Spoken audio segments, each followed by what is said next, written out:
الحمد للہ رب العالمین والصلاة والسلام علی سید الانبیاء والمرسلین اما بعد فاعوذ باللہ من الشیطان الرجیم بسم اللہ الرحمن الرحیم۔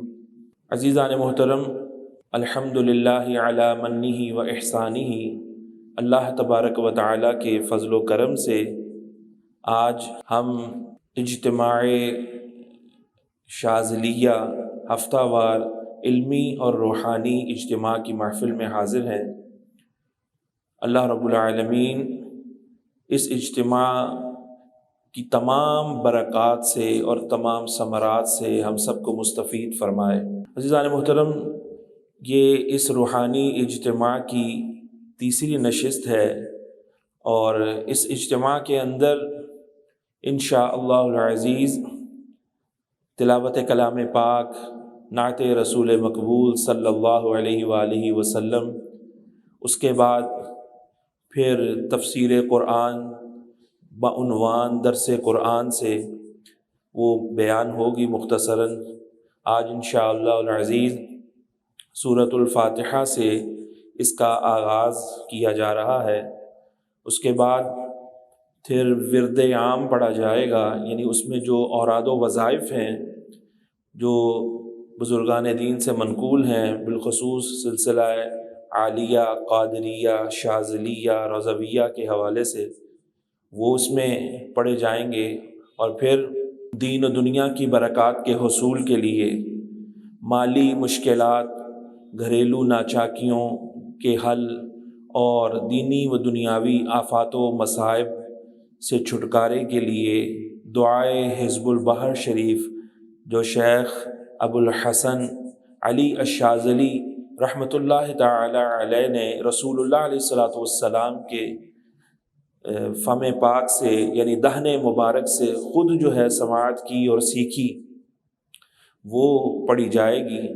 اور پھر درود و سلام ہوگا اور اجتماعی دعا پر اس اجتماع کا اپنے بتائے ہوئے مقررہ اور معینہ وقت کے اوپر اختتام ہوگا۔ اللہ تبارک و تعالی سے دعا ہے کہ اللہ رب العزت اس اجتماع کی ہر ساعت کو، ہر لمحے، ہر گھڑی کو ہم سب کے لیے جو یہاں موجود ہیں یا جو بعد میں اس کو سماعت کریں گے ریکارڈڈ ویڈیو کو، اللہ رب العالمین سب کی دین، دنیا، عمر، مال، علم، اولاد، ایمان میں برکتیں عطا فرمائے اور اس کی برکتوں اور رحمتوں سے انہیں مستفید فرمائے۔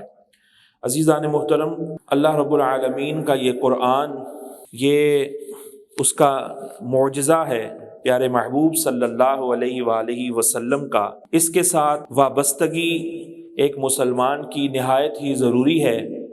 اس قرآن سے جو جڑا رہے گا وہ کبھی گمراہ نہیں ہوگا، اور یہی رسول اللہ علیہ الصلوۃ والسلام نے ارشاد فرمایا کہ میں تم میں دو چیزیں چھوڑے جا رہا ہوں، ایک اللہ کا قرآن اور ایک اپنی سنت۔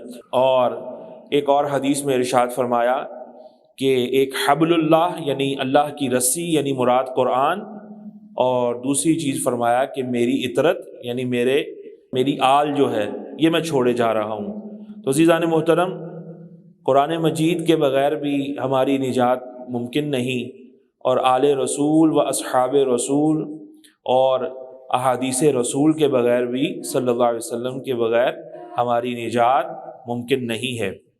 عزیزان محترم، ہر اجتماع کے اندر مختصراً تفسیر قرآن جو ہے یہ بیان ہوگی، تو اس میں جو شوق رکھتے ہیں تفصیلی طور پر قرآن مجید کی آیات کی تفسیر کے بارے میں جاننے کا یا اس کا مطالعہ کرنے کا، تو انہیں تو مفصل اور مطول جو تفاسیر کی کتب ہیں ان کا مطالعہ کرنا ہوگا، لیکن ہماری کوشش ہوگی کہ ہم ہر نشست کے اندر ہفتہ وار اس کی زیادہ سے زیادہ آیات جو ہیں اس کی تفسیر بیان کریں، ان کا ترجمہ بیان کریں، ان کی تفسیر بیان کریں، اور اس سے جو مسائل جو ہیں ثابت ہوتے ہیں وہ بھی مختصراً ایک محدود وقت کے اندر بیان کریں، تاکہ ہم اللہ کی عطا کردہ توفیق سے کم وقت کے اندر قرآن مجید فرقان حمید کے معانی اور مفاہیم اس کا جو معنی ہے، مفہوم ہے، وہ جان سکیں اور آپ کے گوش گزار کر سکیں۔ تو اللہ رب العالمین اس میں ہماری مدد فرمائے۔ پیارے آقا صلی اللہ علیہ وسلم کے طفیل اللہ خصوصی فضل و کرم اور عنایتیں نازل فرمائے۔ اللہ اس میں ہمیں حق کہنے اور حق سننے کی اور حق سمجھانے کی اللہ رب العزت توفیق عطا فرمائے۔ عزیز محترم، آج سورۃ الفاتحہ کی جو ہے وہ ہم تفسیر اور اس کے جو مسائل ہیں اس پر بیان کریں گے انشاءاللہ العزیز۔ اللہ رب العالمین ہم سب کے سینوں کو کشادہ فرمائے، ہم سب کے سینوں کو روشن فرمائے، علم قرآن اور نور قرآن سے ہمارے سینوں کو روشن اور منور فرمائے۔ سورۃ الفاتحہ یہ مکیہ بھی ہے اور مدنیہ بھی ہے۔ روایات میں آتا ہے، تفاسیر میں، کہ اس کا نزول مکہ مکرمہ میں بھی ہوا اور مدینہ منورہ میں بھی، یعنی 2 مرتبہ اس کا نزول ہوا۔ تو عزیزان محترم، اس کی 7 آیات ہیں اور اس کے شروع میں جس طرح بسم اللہ الرحمن الرحیم ہے، اب بسم اللہ کے بارے میں جو احکام ہیں وہ بھی سماعت کیجئے کہ بسم اللہ الرحمن الرحیم جو ہر سورت کے شروع میں لکھی جاتی ہے یہ پوری آیت ہے، اور جو بسم اللہ الرحمن الرحیم سورہ نمل میں ہے وہ آیت کا جز ہے، حصہ ہے، وہاں وہ پوری آیت نہیں ہے، مکمل آیت نہیں ہے۔ بسم اللہ الرحمن الرحیم یہ ہر سورت کے شروع میں نازل نہیں ہوئی ہے، بلکہ ایک جگہ نازل ہوئی، پھر اس کو مکرر کر دیا گیا، یعنی بار بار اس کا تکرار ہوا، تو تاکہ صورتوں میں فاصلہ ہو جائے، ہر 2 صورتوں کے درمیان فاصلہ ہو جائے۔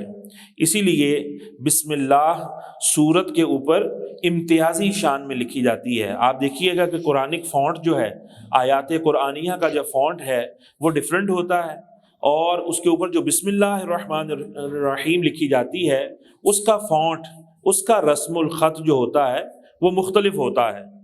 اس کے علاوہ امام جہری نمازوں میں بسم اللہ آواز سے نہیں پڑھتے۔ پھر حضرت جبریل علیہ السلام جو وحی لائے وہ اقرأ بسم ربک الذی خلق تھی، اس میں بسم اللہ نہیں تھی۔ تراویح میں حافظ امام کو چاہیے کہ کسی سورت کے شروع میں بسم اللہ یہ آواز کے ساتھ پڑھے۔ اس سے معلوم یہ بھی ہوا کہ رب کا قرآن جو ہے بسم اللہ الرحمن الرحیم سے شروع ہو رہا ہے، تو ہر اچھے کام سے پہلے بسم اللہ الرحمن الرحیم پڑھنی چاہیے۔ حضرت سلیمان علیہ السلام نے ملکہ بلقیس کو جب خط لکھا تو اس کے شروع میں کیا لکھا؟ بسم اللہ الرحمن الرحیم۔ اس کی برکت سے انہیں ملکہ یمن اور ملک یمن دونوں عطا ہو گئے، یعنی کہ آپ کے عقد میں وہ ملکہ آ گئی مسلمان ہو کر، اور ملک یمن کی بادشاہی بھی اللہ نے آپ کو عطا فرمائی۔ یہ بسم اللہ الرحمن الرحیم کی برکت تھی۔ ہمارے حضور علیہ الصلوۃ والسلام نے صلح حدیبیہ کے اندر اس کی جو تحریر لکھی، اس میں بسم اللہ الرحمن الرحیم سے اس کو شروع کیا، تو اللہ رب العالمین نے اس کی برکت سے آپ کو فتح مکہ عطا فرمایا، مکہ شریف کی عظیم فتح آپ کو عطا فرمائی۔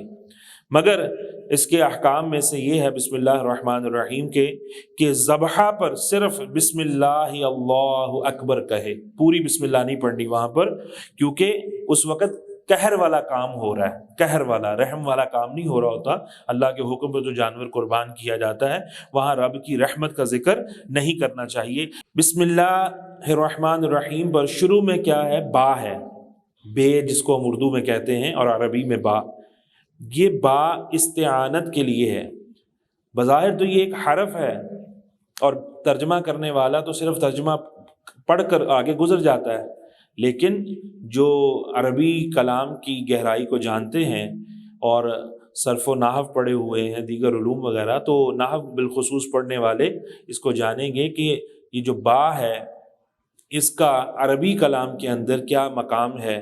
یہ کئی معنی کے لیے استعمال ہوتی ہے، تو یہاں پر با جو ہے استعانت کے لیے ہے، مدد چاہنے کے لیے۔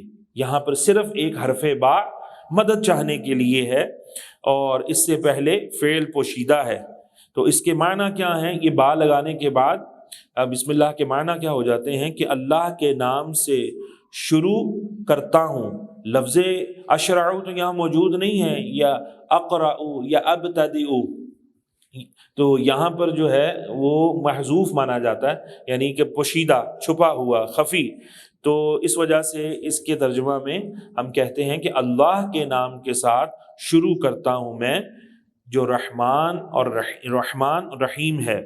عزیزان محترم، یعنی کہ یہاں پر اللہ کے نام کی مدد مانگی جا رہی ہے با کے ذریعے سے، اللہ کے نام کے ذریعے سے، یعنی با حرف لگا کر تو ہم مدد مانگ رہے ہیں، یعنی اللہ کے نام کی مدد. تو اللہ کا نام جو ہے، اللہ کا جو اسم ہے، اس سے مدد مانگی جا رہی ہے. تو مفسرین فرماتے ہیں کہ اس سے پتہ چلا کہ اللہ کے سوا بھی مدد لینا جائز ہے. یہ ترجمہ خوان جو ہے وہ اس بات کو نہیں سمجھ سکتے، اسی لیے تفسیر قرآن سمجھنے کی ضرورت ہوتی ہے. تو اللہ کے نام سے مدد لینا جائز ہے، تو اللہ کے رسول اور اس کے نیک بندوں سے بھی مدد لینا یہ جائز ہے. وہ بھی جس طرح اللہ کا اسم، اللہ کا نام اللہ کی ذات پر دلالت کرتا ہے. جب ہم نام پڑھتے ہیں تو دلالت کس پر ہوتی ہے؟ ذات الہی پر. تو اسی طرح قرآن جو ہے اس میں حضور کو ذکر اللہ کہا گیا ہے کہ حضور صلی اللہ علیہ وآلہ وسلم بھی اللہ کا ذکر ہیں، اور کیونکہ وہ حضور بھی اللہ کی ذات پر دلالت کرتے ہیں. عزیزان محترم، اسی طرح سورۃ الفاتحہ الحمد شریف سے یعنی شروع ہوئی ہے. یہ حمد پر الف لام داخل ہے. اب الف لام کی قسمیں ہیں. اب بتائیے، صرف ترجمہ پڑھنے والا یہ کیا جانتا ہے؟ وہ تو صرف پڑھ کر آگے گزر جائے گا. الف لام یا تو عہد ذہنی ہوتا ہے، یا عہد خارجی ہوتا ہے، یا الف لام جنسی ہوتا ہے، یا الف لام استغراقی ہوتا ہے. چاروں صورتوں میں معنی مختلف ہیں.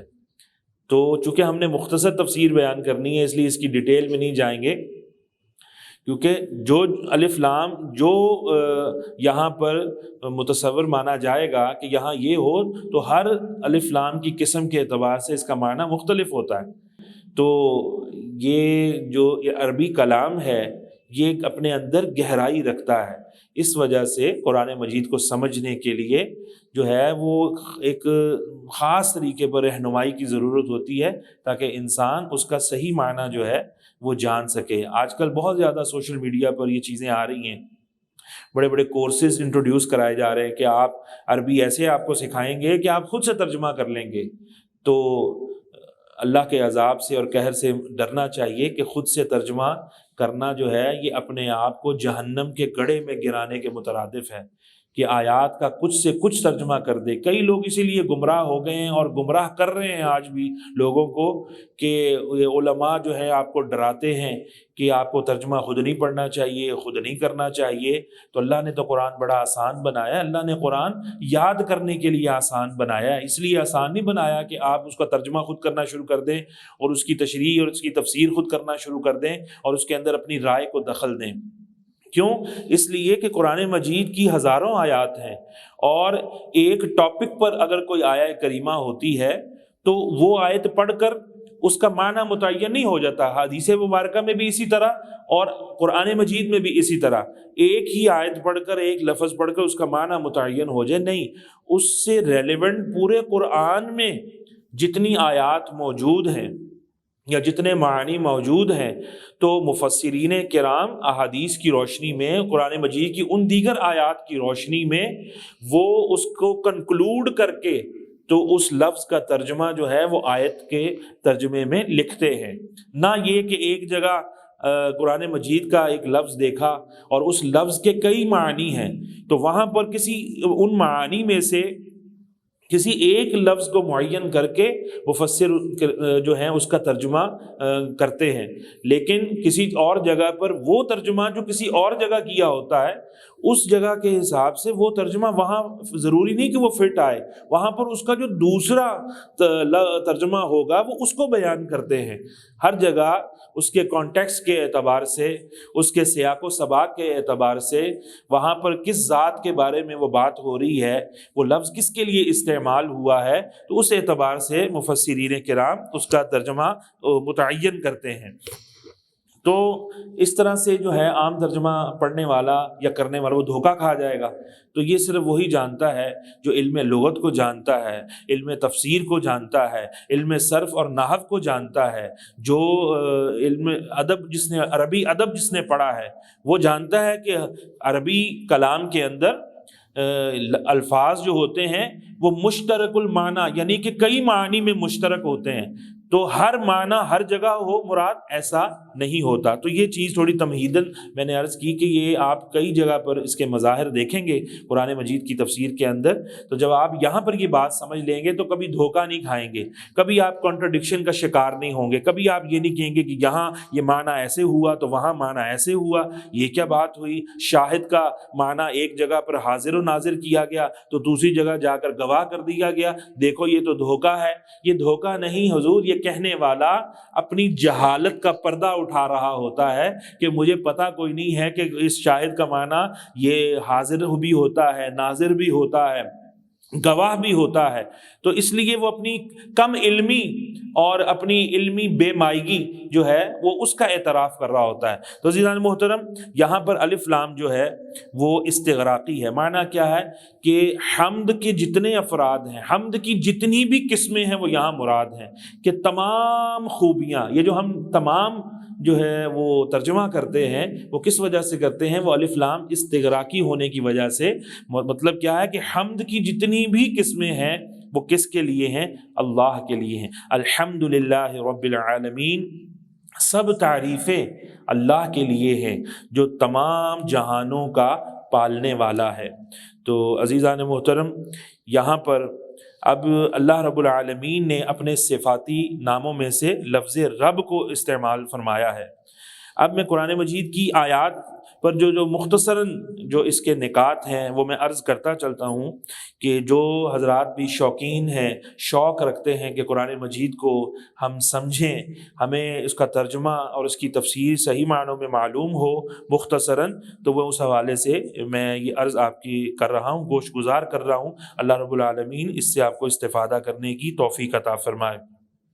عزیزان محترم، الف لام استغراقی یہاں پر ہو مراد تو معنی کیا ہوگا کہ بلا واسطہ اور بالواسطہ۔ بلا واسطہ کا مطلب کیا ہے کہ بغیر کسی بھی واسطے کے، اور بالواسطہ کا مطلب کیا ہے کہ کسی بھی واسطے کے ساتھ۔ ہر حمد رب ہی کی ہے، کیونکہ ہم یہاں پر کہتے ہیں تمام تعریفیں اللہ کے لیے ہیں، تو جس طرح ہم کہتے ہیں کہ ہر تعریف، ہر قسم کی خوبی، ہر قسم کی حمد کس کے لیے ہے؟ اللہ کے لیے۔ ایک سوال ذہن میں پیدا ہوتا ہے کہ ہم جو مخلوق کی تعریفیں کر رہے ہوتے ہیں تو یہ بات، یہ ہمارا عمل اور یہ جو ترجمہ ہم یہاں کر رہے ہیں کہ ہر تعریف اللہ کے لیے ہے، تو اس میں تو آپس میں تضاد ہے۔ اگر ہر تعریف اللہ کے لیے ہے تو ہم جو مخلوقات کی تعریف کرتے ہیں تو پھر یہ بات تو صحیح نہ ہوئی۔ تو اس کو ابھی آپ اس جو ہے وہ تفسیر سے سمجھیے کہ ہر حمد رب ہی کی ہے، وہ بلا واسطہ ہو، بلا واسطہ ہم آپ کی تعریف کریں، یا اللہ تیری شان ہے، تیری تعریفیں کہ تو نے یہ پہاڑ بنائے، آسمان بنائے، سورج چاند تارے بنائے، جمادات، نباتات، مخلوقات وغیرہ یہ بنائی، یہ اللہ کی تعریفیں نا بلا واسطہ ہم کر رہے ہیں۔ اور جو ہم بندوں کی تعریفیں کرتے ہیں، کیا کمال انجینئر ہے، کیا کمال ڈاکٹر ہے، کیا کمال عالم ہے، کیا کمال مفتی صاحب ہیں، کیسی کمال کی یہ چیز ہے، کیسی گاڑی خوبصورت ہے، کیا اس کا انجینئر، اس کو بنانے والا کتنا جناب وہ کمال رکھتا ہے، کتنا عقل والا ہے، دانا ہے، بڑا ذہین ہے، بڑا بریلینٹ، یہ تعریفیں ہم کر رہے ہوتے ہیں۔ تو ہم یہ تعریفیں تو بندوں کی کر رہے ہوتے ہیں، تو علماء فرماتے ہیں کہ یہ جو بالواسطہ ہم تعریفیں کرتے ہیں یہ بھی حقیقت میں اللہ ہی کی ہم تعریف کرتے ہیں، کیونکہ بندے کی تعریف در حقیقت یہ بندے کے بنانے والے ہی کی تعریف ہے۔ اگر یہاں پر الف لام عہدی ہو، یعنی کہ خاص کوئی حمد یہاں مراد ہو، تو معنی یہ ہوں گے کہ وہ حمد جو کہ مقبول ہے، اللہ کی بارگاہ میں قبول ہے، وہ جو حمد ہے جو حضور صلی اللہ علیہ وسلم کی تعلیم سے کی جائے، جو حضور نے سکھائی ہے کہ اللہ کی حمد ہمیں ایسے کرنی ہے، تو یہ معنی ہوگا۔ لہذا مشرکین اور کفار وہ جو خدا کی تعریفیں کرتے ہیں وہ نامقبول ہیں، وہ حمد مقبول نہیں، حمد نامقبول، یعنی اللہ کی بارگاہ میں قبول نہیں، کیونکہ وہ حضور کی تعلیم کے مطابق نہیں ہیں۔ تو عزیزان محترم، اس سے یہ بھی پتہ چلا کہ اگرچہ ہر چیز کا خالق و مالک اللہ تبارک و تعالی ہے، مگر اللہ کی نسبت اعلیٰ مخلوق کی طرف کرنی چاہیے۔ بے شک اللہ خالق خیر بھی ہے، اللہ خالق شر بھی ہے، لیکن جو شخص یہ کہے گا کہ اللہ نے شر کو پیدا کیا، صرف خیر کے بغیر یہ ذکر کرے گا، وہ رب تعالیٰ کی توہین کا مرتکب ہوگا۔ اللہ تبارک و تعالیٰ نے بے شک کفار کو بھی پیدا کیا ہے، شیاطین کو بھی پیدا کیا ہے، لیکن جو صرف یہ کہے کہ اللہ کافروں کا رب ہے، اللہ شیطانوں کا رب ہے معاذ اللہ، تو وہ گستاخی کا اور توہین کا مرتکب ہوگا۔ تو یہ چیز بھی یاد رکھنی چاہیے۔ اللہ نے رب العالمین، عالمین کی طرف جو ہے، یہ عالمین کی طرف نسبت جو ہے وہ ہوئی ہے، تو اس سے ہمیں یہ بات سمجھ آتی ہے کہ جو چیز اعلیٰ ہو اس کی طرف جو ہے اس کی نسبت کرنی چاہیے۔ لہٰذا یہ نہیں کہا جائے کہ اے ابو جہل کے رب، یہ نہیں کہا جائے گا، حالانکہ اس کا رب اللہ ہی ہے، بلکہ کیا کہا جائے گا؟ اے محمد صلی اللہ علیہ وسلم کے رب، اے رسول اللہ صلی اللہ علیہ وسلم کے رب، اے رب الانبیاء، اے رب الاولیاء، اے رب الصحابہ، اے رب اہل بیت، یعنی کہ اس طرح سے کہہ کر اچھوں کی طرف جو ہے وہ نسبت جو ہے کرنی چاہیے۔ عزیزان محترم، الحمد للہ رب العالمین کا کیا ترجمہ ہے کہ تمام تعریفیں اللہ کے لیے ہیں جو تمام جہانوں کا پالنے والا ہے۔ الرحمن الرحیم، بہت مہربان، رحم فرمانے والا، مالک یوم الدین، روز جزا کا مالک ہے۔ اب یہاں پر اللہ رب العالمین ارشاد فرمایا، ایاک نعبد و ایاک نستعین، ہم تجھی کو پوجیں اور تجھی سے مدد چاہیں۔ مطلب کیا ہے کہ اللہ ہم تیری ہی عبادت کرتے ہیں اور تجھ ہی سے مدد چاہتے ہیں۔ عزیزان محترم، ایک تو یہاں پر نعبد جمع کا صیغہ آیا ہے، نعبد، اعبد واحد کا صیغہ ہے سنگولر، اور نعبد یہ جمع کا صیغہ ہے۔ تو نعبد کے جمع فرمانے سے مفسرین فرماتے ہیں معلوم ہوا کہ نماز جماعت سے پڑھنی چاہیے۔ کیسے معلوم ہوا؟ ترجمہ کرنے والے کو تو، صرف پڑھنے والے کو تو نہیں معلوم ہوگا، تو اس لیے میں تھوڑا بار بار یہ ہنٹ دے رہا ہوں کہ آپ کو اہمیت کا احساس ہو کہ تفسیر کرنا یا تفسیر پڑھانا یہ اور چیز ہے، اور صرف ترجمہ پڑھ لینا یہ اور چیز ہے۔ نعبدو سے معلوم ہوا جمع کے صیغے سے کہ نماز جماعت سے پڑھنی چاہیے، کہ اگر ایک کی قبول ہوگی تو سب کی قبول ہو جائے گی، کہ ہم تیری ہی عبادت کرتے ہیں۔ جب نماز کے اندر ہم پڑھیں گے یہ، تو اس کا کیا معنی؟ ہم تیری ہی عبادت کرتے ہیں، یعنی ہم جو سب مل کر مولا تیری عبادت کر رہے ہیں۔ تو اگر کیوں کہا گیا کہ جماعت سے پڑھو؟ اس لیے کہ اکیلے جو ہے کیا پتہ قبول ہو نہ ہو، تو لہذا اگر جماعت سے پڑھیں گے تو کوئی ایک بندہ بھی اگر اس کی عبادت قبول ہو گئی تو اللہ رب العالمین اس کے صدقے سب کی عبادت کو قبول فرما لے گا۔ پھر ارشاد فرمایا کہ ہم تیری ہی عبادت کرتے ہیں، یہ اللہ نے ہمیں سکھایا ہے کہ ہم نے ایسے کرنا ہے۔ ہم نے اللہ کی بارگاہ میں پہلے تعریف کرنی ہے، اللہ کی صفات بیان کرنی ہے، اور اس کے بعد پھر اللہ تبارک و تعالیٰ کو ایسے ہم نے اقرار کرنا ہے کہ ہم تیری ہی عبادت کرتے ہیں اور تجھ ہی سے مدد چاہتے ہیں۔ متى یہ چلا کہ حقیقتاً مدد جو ہے وہ اللہ ہی سے مانگی جائے گی۔ حقیقی مستعان، مستعان کسے کہتے ہیں؟ جس سے عون سے یہ استعانت ہے، کہ عون کا معنی ہے مدد۔ تو حقیقی طور پر ہمارا جو مددگار ہے وہ کون ہے؟ اللہ۔ کون ہے جی؟ اللہ۔ حقیقی مدد صرف اللہ ہی سے مانگی جائے گی۔ اب آج کے دور میں بہت سے ایسے فتنہ پرور لوگ ہیں کہ جو اس آیت کو پڑھ کر بہت زیادہ گمراہیاں پھیلاتے ہیں۔ اس میں اللہ کی مدد اور اللہ کی عطا سے اللہ کے انبیاء اور اولیاء کی مدد، اور اللہ کے اذن سے اللہ کے بندوں سے مدد، اس کے درمیان فرق نہیں کرتے۔ اور اس کو سمجھنا بہت ضروری ہے۔ آج کل کا جو وہ ایک فتنہ ہے انجینئر علی مرزا، تو وہ بھی یعنی اس نے اپنی ایک ویڈیو کے اندر کہا کہ صدیوں سے مسلمان یہ قرآن بیان کرتے ہوئے قرآن کے پہلے صفحے پر ہی پھنس جاتے ہیں اور اس کا ترجمہ صحیح نہیں بیان کر سکے۔ میں ہی وہ شخص ہوں جس نے صحیح ترجمہ بیان کیا ہے، میں وہ پہلا شخص ہوں کہ جس نے یہ ترجمہ بیان کیا۔ یہ سینکڑوں لوگ جو ہیں صدیوں میں جو آئے یہ صحیح ترجمہ نہیں بیان کر سکے، اور اس کے کہنے کا مقصد تھا کہ یہاں پر جہاں پر اللہ کی مدد کا ذکر ہے وہاں نبیوں ولیوں کی مدد کو اندر لے آتے ہیں اور اس طرح سے گمراہ کرتے ہیں لوگوں کو۔ ان کو تو قرآن ہی نہیں سمجھنا آتا، نہ پڑھنا آتا، نہ سمجھانا آتا ہے۔ تو اس طرح کی اس نے بات کی ہے۔ بس اتنا ہی میں اس کا ذکر کروں گا، لیکن میں آپ کو یہ مسئلہ جو ہے یہ سمجھاتا ہوں۔ اگر آپ اس کو صحیح طور پر سمجھ جائیں گے تو انشاءاللہ کسی بھی موقع پر آپ گمراہ نہیں ہوں گے۔ ہم تجھی کو پوجیں یعنی ہم تیری ہی عبادت کرتے ہیں۔ تو عزیزان محترم یاد رکھیے، حقیقتاً مدد جو ہے وہ اللہ ہی کی ہے۔ کس کی ہے؟ اللہ ہی کی ہے۔ جیسے حقیقتاً حمد کس کی ہے؟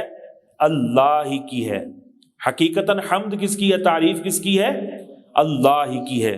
ٹھیک ہے، خواہ واسطے سے ہو یا بلا واسطہ، ہم تعریف حمد واسطے سے کریں یا بلا واسطہ کریں، کس کی تعریف ہے؟ وہ اللہ ہی کی ہے۔ اللہ کے بندوں اور اللہ کی مخلوق کی تعریف بھی کس کی ہے؟ اللہ ہی کی ہے۔ لیکن عبادت صرف اللہ ہی کی ہے۔ حمد جو ہے وہ اللہ کی بھی ہے اور اللہ کے بندوں اور اس کی مخلوقات کی بھی ہے، لیکن اس کے بندوں اور مخلوقات کی جو حمد ہے وہ بھی بالواسطہ جو ہے کس کی حمد ہے؟ اللہ ہی کی ہے۔ لیکن عبادت جو ہے وہ صرف اور صرف کس کی ہے؟ اللہ ہی کی ہے۔ مدد لینا حقیقتاً اللہ سے ہے، حقیقی طور پہ مدد کس سے مانگی جائے گی؟ اللہ سے مانگی جائے گی، اور مجازن اس کے بندوں سے جو ہے وہ مدد مانگی جائے گی مجازن۔ فرق کیا ہے؟ فرق کی وجہ ان دو چیزوں کو اللہ نے علیحدہ علیحدہ جملوں میں بیان کیا ہے۔ کس طرح؟ ایاک نعبد و ایاک نستعین، یہ دو ایاک نعبد یہ پورا ایک جملہ ہے، پورا سینٹنس ہے۔ عربی میں فعل، فاعل، مفعول، کوئی فعل ایسے ہوتے ہیں جنہیں صرف فاعل چاہیے ہوتا ہے، فعل فاعل میں کہ جملہ مکمل ہو جاتا ہے، وہ اس فعل کو فعل لازم کہتے ہیں۔ اور کچھ فعل ایسے ہوتے ہیں جو فاعل کے علاوہ مفعول کو بھی چاہتے ہیں۔ فعل، فاعل، مفعول، سبجیکٹ، آبجیکٹ اور ورب مل کر وہ سینٹنس مکمل ہو جاتا ہے، اس کو فعل متعدی کہتے ہیں۔ ایاک نعبد ہم عبادت کرتے ہیں صرف تیری، اور و ایاک نستعین یہ علیحدہ جملہ ہے، اور واو عاطفہ ہے درمیان میں، اور یہ جو ہے دو جملوں کے درمیان تغایر کرنے کے لیے، فرق کرنے کے لیے یہ لایا جاتا ہے حرف عطف، کنجکشن۔ تو ایاک نستعین ہم تجھ ہی سے مدد چاہتے ہیں، یہ ایک علیحدہ جملہ ہے، غور سے اس کو سنیے گا۔ تو ان دونوں جملوں میں کیا ہے؟ فرق ہے۔ عبادت میں اور مدد لینے میں کیا ہے؟ فرق ہے۔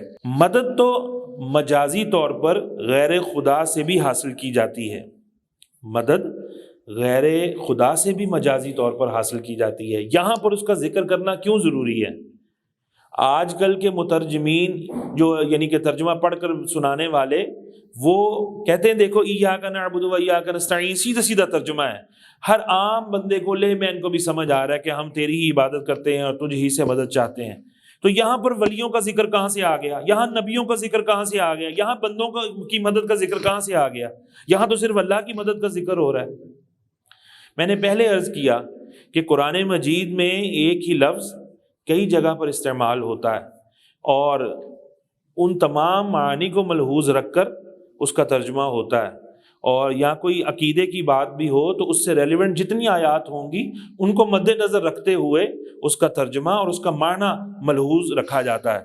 تو عزیزان محترم اگر ہم یہاں پر بغیر ان آیات کی طرف نظر کیے ہم معنی متعین کر دیں اور مسائل اس کے بیان نہ کریں اس سے متعلقہ، تو پھر آگے جا کے تو کنٹرڈکشن پیدا ہوگا، کہ ابھی ہم نے سورہ فاتحہ میں پڑھا ہے کہ ہم تجھ سے مدد مانگتے ہیں، آگے خود ہی ہمیں سکھا رہا ہے ہمارا رب کہ تجھی سے مدد مانگتے ہیں، اور آگے جا کے خود ہی فرماتا ہے صبر کے ذریعے بھی مدد چاہو، نماز کے ذریعے سے بھی مدد چاہو، آپس میں بھی ایک دوسرے کی مدد کرو، تمہارا رب بھی تمہارا مددگار ہے، تمہارے نبی بھی تمہارے مددگار ہیں، اور فرشتے بھی مددگار ہیں، مومنین بھی مددگار ہیں، مومنین آپس میں بھی ایک دوسرے کے مددگار ہیں۔ تو تم اگر اللہ کے دین کی مدد کرو گے اللہ تمہاری مدد کرے گا۔ اللہ کے نبی بھی فرما رہے ہیں عیسیٰ علیہ السلام، من انصاری اللہ، کون ہے اللہ کے رستے میں میرے مددگار؟ تو یہاں ہم کہہ رہے ہیں ہم تیری ہی مدد مانگتے ہیں، ہمیں سکھا رہا ہے ہمارا رب کہ یہ کہنا ہے کہ ہم تجھ سے ہی مدد چاہتے ہیں، اور آگے بیان کر رہا ہے اسی قرآن کے اندر کہ عیسیٰ علیہ السلام کہہ رہے ہیں کون ہے میرے مددگار؟ کیا جو ہمیں سکھایا جا رہا ہے یہ عیسیٰ علیہ السلام کو نہیں سکھایا گیا تھا کہ اللہ سے کیسے مدد مانگنی ہے، کہ اللہ تم تجھ سے ہی مدد چاہتے ہیں؟ تو اور وہاں وہ لوگوں سے بھی مدد مانگ رہے ہیں، اور اللہ قرآن مجید میں سورہ محمد کے اندر فرما رہا ہے یا اور دیگر جگہوں پر کہ مانگو۔ اللہ رب العالمین نے ایک اور مقام پر فرمایا سورہ توبہ کے اندر، ان تنصر اللہ ینصرکم، اگر تم اللہ کی مدد کرو گے اللہ تمہاری مدد کرے گا۔ مطلب کیا ہے؟ اگر تم اللہ کے دین کی مدد کرو گے اللہ تمہاری مدد کرے گا۔ تو مدد تو صرف اللہ ہی سے مانگی جاتی ہے، اللہ نے یہ سکھایا ہے، پھر ہم کسی اور کی مدد کیوں چاہیں یا کسی سے تعاون کیوں کریں، یا ہمیں عیسیٰ علیہ السلام نے کیوں کسی اور سے مدد مانگی؟ تو مدد پتہ چلا مدد مختلف قسم کی ہے۔ اللہ سے مدد مانگنا اور طرح ہے، ذاتی طور پر ہے، اور بندوں کا آپس میں مدد کرنا ایک دوسرے کی، یا نماز کے ذریعے یا صبر کے ذریعے مدد چاہنا، یا عیسیٰ علیہ السلام کا بندوں سے مدد طلب کرنا، یا سرکار علیہ الصلوۃ والسلام کا جہاد کے لیے مال مانگنا، مال طلب کرنا صحابہ کرام سے، ان کو رغبت دلانا، یہ مدد نہیں تھی؟ غزووں کے لیے مدد نہیں مانگی گئی، مال کے ذریعے مالی مدد مانگی گئی، اور جہاد میں شرکت کے لیے جو ہے جسمانی مدد بھی مانگی گئی۔ تو یہ ساری چیزیں کیا تھیں؟ تو ان ساری مددوں کو مد نظر رکھنا ہوگا، اور اس اعتبار سے یہاں پر اس کا معنی اور اس کی جو ہے تفسیر جو ہے وہ مفسرین نے بیان کی ہے۔ تو عزیزان محترم، مدد لینے اور عبادت کرنے میں فرق ہے۔ مدد تو مجازی طور پر غیر خدا سے بھی مانگی جا سکتی ہے، حاصل کی جا سکتی ہے، جس طرح اب میں آپ کو حوالے کے طور پہ بتاتا ہوں، انما ولیکم اللہ ورسولہ، سورہ مائدہ آیت نمبر 55 میں اللہ فرماتا ہے کہ بے شک تمہارے مددگار اللہ اور اس کے رسول ہیں۔ اللہ تمہارا مددگار اور اس کا رسول بھی تمہارا مددگار ہے۔ اس کا مطلب ہے کہ رسول مددگار ہیں تو رسول سے مدد مانگیں گے تو رسول ہمارے لیے مددگار ہوں گے نا۔ یا حضور صلی اللہ علیہ وآلہ وسلم اپنی عطا سے بھی، یعنی اللہ کی عطا سے اور اپنی منشا سے بھی بندوں کی مدد کر سکتے ہیں اسی عطا کو استعمال کرتے ہوئے۔ پھر فرمایا وَتَعَاوَنُوا عَلَى الْبِرِّ وَالتَّقْوَى، سورہ مائدہ آیت کریمہ نمبر 2، کہ نیکی اور تقوی کے کاموں میں ایک دوسرے کی مدد کرو، نیکی اور تقوی کے کاموں میں ایک دوسرے کی مدد کرو۔ تو ان آیات سے پتہ چل رہا ہے کہ مدد خدا سے بھی لی جاتی ہے اور بندوں سے بھی مدد لی جاتی ہے۔ مجازی طور پر بندوں سے لی جائے گی، حقیقی طور پر مدد کس سے مانگی جائے گی؟ اللہ سے مانگی جائے گی۔ لیکن عبادت جو ہے اس کا معاملہ مدد جیسا نہیں ہے، عبادت غیر خدا کی ہو سکتی نہیں ہے۔ مدد تو غیر خدا سے لی جا سکتی ہے مجازی طور پر اور اللہ سے حقیقی طور پر، لیکن عبادت حقیقی طور پر اللہ ہی کی ہے، مجازی طور پر کسی اور کی نہیں ہے، معاذ اللہ، یہ تو شرک لازم آ جائے گا۔ تو یہ دونوں باتوں میں فرق تھا کہ نہیں تھا؟ عبادت میں اور مدد مانگنے میں فرق ہے، اس لیے اللہ نے اس کو دو جملوں میں بیان فرمایا ہے۔ ایاک نعبد علیحدہ جملہ، کیونکہ عبادت کا معاملہ حقیقی طور پر ہے، مجاز کو یہاں کوئی اس کی گنجائش نہیں ہے۔ لیکن استعانت جو ہے یہ دو قسم کی ہے، حقیقی اور مجازی، اور حقیقی اللہ ہی سے مانگی جاتی ہے، اور مجازی اللہ کے حکم سے اللہ کے نبیوں نے بھی مانگی، صحابہ نے بھی مانگی، اور ایک دوسرے کی بھی کی، اور مومنین بھی ایک دوسرے سے مدد مانگ رہے ہیں، نبیوں سے بھی، ولیوں سے بھی، آپس میں بھی ایک دوسرے کے ساتھ، وہ زندہ ہوں یا ظاہری طور پر جو ہے موجود ہوں یا پردہ کر گئے ہوں۔ یہ کہنا کہ زندے سے مانگ سکتے ہیں اور مردے سے نہیں مانگ سکتے، یہ کہاں لکھا ہے اس آیت میں؟ یا اللہ نے تو مطلق بیان کیا ہے کہ ہم تجھ ہی سے مدد مانگتے ہیں، ٹھیک ہے، اور یہ کہنا ہے اور ہم تیری ہی عبادت کرتے ہیں۔ تو یہاں پر یہ قید لگانا جہاں پر بھی آگے ذکر ہے وہاں قیدیں تو نہیں ساتھ لگی ہوئی، تو اپنے سے قید بڑھانا قرآن مجید کے معنی کے اندر جو ہے وہ اپنا، جو پنجابی میں کہتے ہیں لج تلنا، اپنی جو رائے کو دخل دینا، یہ چیز جو ہے یہ قرآن مجید کی منشا کے خلاف ہے۔ تو اس لیے دو علیحدہ علیحدہ چیزیں تھیں، اللہ رب العالمین نے اس کو دو طرح سے جو ہے وہ بیان کیا۔ عبادت غیر خدا کی نہیں کی جا سکتی، نہ حقیقتاً کسی غیر خدا کی عبادت ہو سکتی ہے، نہ ہی مجازاً نہ حکماً، کیونکہ عبادت کے معنی کیا ہے؟ عبادت کے معنی ہے کسی کو خالق یا خالق کی مثل مان کر اس کی بندگی کرنا یا اس کی عبادت کرنا۔ تو یہ تو خیر خدا کے لیے کیا ہے؟ شرک ہے۔ غیر خدا کوئی خالق نہیں اور نہ ہی خالق کی مثل ہے، تو اس لیے اللہ رب العالمین نے اس کو دو طرح سے بیان کیا علیحدہ علیحدہ کر کے۔ اگر عبادت کی طرح دوسرے سے استعانت بھی شرک ہوتی، اگر جس طرح عبادت کسی اور کی شرک ہے تو استعانت بھی شرک ہوتی اگر، تو پھر اللہ تبارک و تعالی ایاک نعبد و ایاک نستعین نہ ارشاد فرماتا، بلکہ اللہ فرماتا ایاک نعبد و نستعین، کہ ہم تیری ہی عبادت کرتے ہیں اور تجھ ہی سے مدد مانگتے ہیں۔ ٹھیک ہے، تو یہ چونکہ ایسا معاملہ نہیں، مدد تو مجازی بھی ہوتی ہے، اس لیے اللہ نے اس کو الگ کر کے بیان کیا ہے۔ تو یہ اللہ ان قاعدوں کا محتاج نہیں ہے، قرآن کا مطالعہ کر کے گہرائی کے ساتھ تو تب یہ معنی جو ہے جو میں نے عرض کیا یہ معلوم ہوتا ہے، اس لیے میں یہ عرض کر رہا ہوں۔ تو عزیزان محترم یاد رکھیے کہ دنیاوی یا دینی امور میں کبھی اسباب سے بھی مدد لی جاتی ہے، یہ مدد بھی در پردہ رب ہی سے مدد لینا ہے۔ یہ کس سے؟ اگر صبر کے ذریعے مدد مانگیں گے تو یہ بھی صبر واسطہ بنا ہے، لیکن یہ مدد کس سے ہوگی؟ اللہ ہی سے ہو رہی ہے۔ نماز پڑھ کے ہم جو مدد چاہیں گے نماز کے ذریعے سے، یہ بھی مدد کس سے ہے؟ اللہ ہی سے ہے۔ بندوں سے جو ہم ایک دوسرے سے مدد مانگتے ہیں، تعاون کرتے ہیں، یہ بھی حقیقت میں مدد کس سے ہے؟ اللہ ہی سے ہے۔ مالی طور پہ مدد مانگیں، ویسے جو ہے افرادی جو ہے طور پر مدد مانگتے رہیں، جنگوں کے اندر، غزوات کے اندر صحابہ کرام علیہم رضوان ایک دوسرے کے ساتھ کرتے رہے، اور آج بھی ہم جو کر رہے ہیں ایک دوسرے کی مدد مانگ رہے ہیں، تو یہ کیا ہے؟ ساری بالواسطہ یہ اللہ ہی سے مدد ہے۔ تو اس میں گھبرانے کی ضرورت نہیں، یا زبردستی اس میں شرک جو ہے اس کا تڑکا لگا دے کہ یہ شرک ہو گیا، یہ ہو گیا۔ یہ جو بھی یہاں پر یہ آیت پڑھ کر شرک کی رٹ لگاتا ہے نا، وہ قرآن مجید کی وہ تمام آیات، 20 آیات جس میں مجازی مدد کا ذکر ہے، یہ حکم بھی ہے، احادیث کے اندر بھی ہے اور آیات کے اندر بھی جو ہے، تو یہ ان سب کا انکار کر رہا ہے۔ وہ ایک آیت پڑھ کر باقی ساری آیتوں کا جو ہے در پردہ وہ شخص انکار کرتا ہے۔ اس وجہ سے یہ خلط ملط کا معاملہ ہوتا ہے اور لوگوں کو گمراہ کیا جاتا ہے۔ تو عزیزان محترم دیکھیے، ہم جو ہے وہ اسباب کے ذریعے سے مدد چاہتے ہیں دینی امور میں، دنیاوی امور میں۔ جس طرح بیمار اگر حکیم کے پاس جائے یا ڈاکٹر کے پاس جائے، مدد لینے نہیں جاتا اس سے، بولیے یہ مدد ہے کہ نہیں ہے؟ اس وقت اگر کہیں ایاک نستعین کا یہ معنی ہے کہ تجھی سے مدد مانگیں، تو پھر بیماری میں شفا کے لیے پھر صرف یہی کہے نا کہ اللہ مدد اتار، مدد اتار۔ نہیں، ایسے نہیں ہوگا۔ اللہ ہی کی شریعت کے مطابق، اللہ ہی کے قرآن کے مطابق، اللہ ہی کے رسول صلی اللہ علیہ وسلم کے فرمان کے مطابق ہمیں شفا کے لیے دوائی کا سہارا لینا پڑے گا، ہمیں طبیب کا سہارا لینا پڑے گا، اور یہی رسول اللہ صلی اللہ علیہ وسلم کی تعلیمات سے یہ ثابت ہے۔ تو اسی طرح مظلوم کا حاکم سے فریاد کرنا، حکمرانوں سے جو مدد مانگی جا رہی ہے، پولیس والوں سے مدد مانگی جاتی ہے، فوج سے مدد مانگی جاتی ہے، اس طرح ہوتا ہے کہ نہیں ہوتا؟ تو یہ سب کچھ کیا ہے؟ ہم تو کہتے ہیں ایاک نستعین، اللہ تیری ہی تجھ سے ہی مدد چاہتے ہیں۔ تو یہ جو مدد مانگ رہے ہیں یہ کیا ہے؟ یہ بندوں سے مدد مانگنا مجازی طور پہ جو ہم مانگ رہے ہیں کہ حقیقت میں خدا ہی کی مدد ہے جو خدا بندوں کے ذریعے سے کرواتا ہے۔ ان کا حاکم سے فریاد کرنا اور گناہ گار کا حضور علیہ الصلوۃ والسلام کی بارگاہ میں آ کے عرض کرنا جو ہے، یہ اس آیت کے خلاف نہیں ہے۔ تو وسیلوں کے ذریعے سے مدد مانگنا یا براہ راست مدد مانگنا، یہ اللہ ہی سے مدد مانگنا ہے۔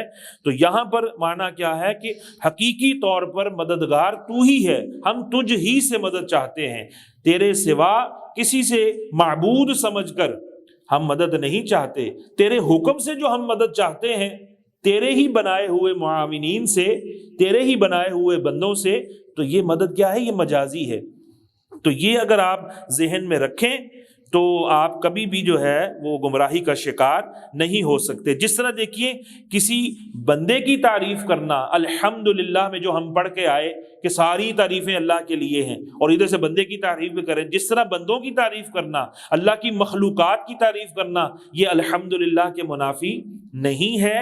اسی طرح جناب اللہ کے نیک بندوں سے مدد طلب کرنا، یہ بھی ایاک نستعین کے منافی نہیں ہے، کیونکہ آیات ہی سے یہ ثابت ہو رہا ہے۔ اور بہت سی احادیث کے اندر تو براہ راست الفاظ ذکر ہوئے، استعین استعین، مدد چاہو مدد چاہو، فلاں کے ذریعے سے فلاں کے ذریعے سے۔ یہ احادیث انشاءاللہ کبھی موقع ملے تو میں آئندہ بیان کروں گا۔ تو عزیزان محترم یہ بھی یاد رکھیے، یعنی کہ اسی آیت کے احکامات سے ہے، یہ جاننا ضروری ہے تاکہ آپ کو واضح ہو جائے کہ کسی اور سے مدد لی جا سکتی ہے یا نہیں، یا کسی نے مدد کی ہے کہ نہیں کی، بعد وفات بھی کسی نے مدد کی ہے نہیں کی، تو بات جو ہے بالکل کھل کر سامنے آ جائے گی کہ معراج کی رات موسیٰ علیہ السلام نے 50 نمازیں جو اللہ نے فرض فرمائیں، وہ 5 کروائیں کہ نہیں کروائیں؟ بولیے، کروائیں نا؟ کتنی فرض ہیں ہم پر؟ آج ہم کتنی نمازیں پڑھتے ہیں؟ 5 نمازیں، اور اللہ نے کتنی فرض فرمائی پہلے؟ 50۔ جب اللہ کو بھی پتا ہے کہ ایٹ دا اینڈ 5 ہی پڑھنی ہے انہوں نے، اور 5 ہی میں نے کر دینی ہے، تو اللہ نے 50 کیوں جناب پہلے 50 کا عدد کیوں رکھا؟ اور پھر حضور صلی اللہ علیہ وسلم کو موسیٰ علیہ السلام کے کہنے پر جانا پڑا۔ موسیٰ علیہ السلام کو کیسے پتا چلا؟ اگر نبیوں کو علم غیب نہیں ہے تو موسیٰ علیہ السلام کو کیسے پتا چلا؟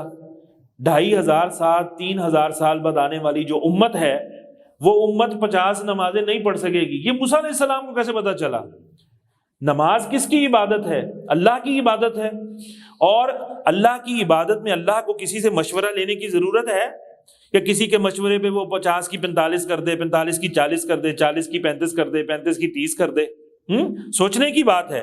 جب اللہ کو پتہ ہی پتہ ہے کہ 5 نمازیں میں نے ایٹ دا اینڈ کرنی ہے، تو یہ جو 9 پھیرے لگے سرکار علیہ الصلوۃ والسلام کے، یہ کیوں لگوائے؟ یہ حضور علیہ الصلوۃ والسلام کا اللہ کی بارگاہ میں کیا مقام ہے، کیا وجاہت ہے۔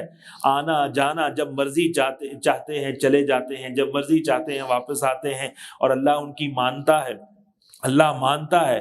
اللہ نے نبیوں کا علم غیب بھی اس پہ ثابت کر دیا، بتا دیا، اور حضور علیہ الصلوۃ والسلام کا اختیار بھی بتا دیا، موسیٰ علیہ السلام کا علم غیب بھی بتا دیا۔